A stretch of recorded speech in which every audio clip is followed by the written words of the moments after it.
بسم الله الرحمن الرحيم.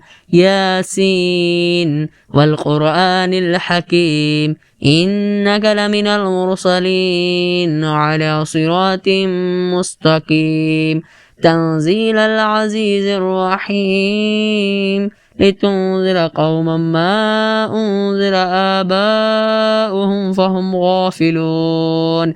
لقد حق القول على أكثرهم فهم لا يؤمنون. إنا جعلنا في أعناقهم أغلالا فهي إلا الأذقان فهم مقمحون. وجعلنا من بين أيديهم سدا ومن خلفهم سدا فأغشيناهم فهم لا يبصرون. وسواء عليهم أأنذرتهم أم لم تنذرهم لا يؤمنون. إنما تنذر من اتبع الذكر وخشي الرحمن بالغيب فبشره بمغفرة وأجر قريب. إنا نحن نحيي الموتى ونكتب ما قدموا وآثارهم وكل شيء أحصيناه في إمام مبين. واضرب لهم مثلا أصحاب القرية إذ جاءها المرسلون إذ أرسلنا إليهم اثنين فكذبوهما فعززنا بثالث فقالوا إنا عليكم مرسلون. قالوا ما أنتم إلا بشر مثلنا وما أنزل الرحمن من شيء إن أنتم إلا تكذبون. قالوا ربنا يعلم إنا عليكم لا مرسلون وما علينا إلا البلاغ المبين.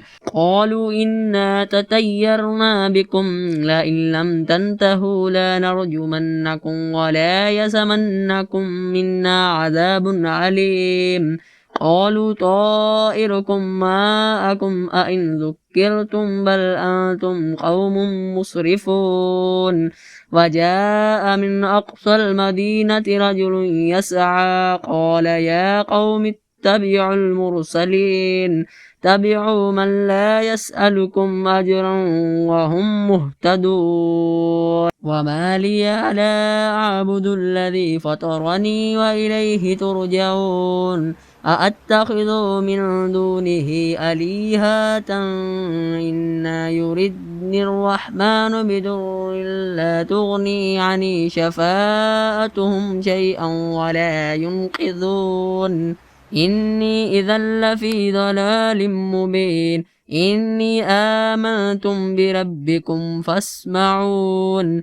قيل ادخل الجنات قال يا ليت قومي يعلمون بما غفر لي ربي وجعلني من المكرمين. وما أنزلنا على قومه من بعده من جند من السماء وما كنا منزلين.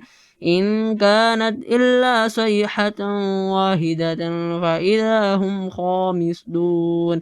يا حسرة على العباد ما يأتيهم من رسول إلا كانوا به يستهزئون.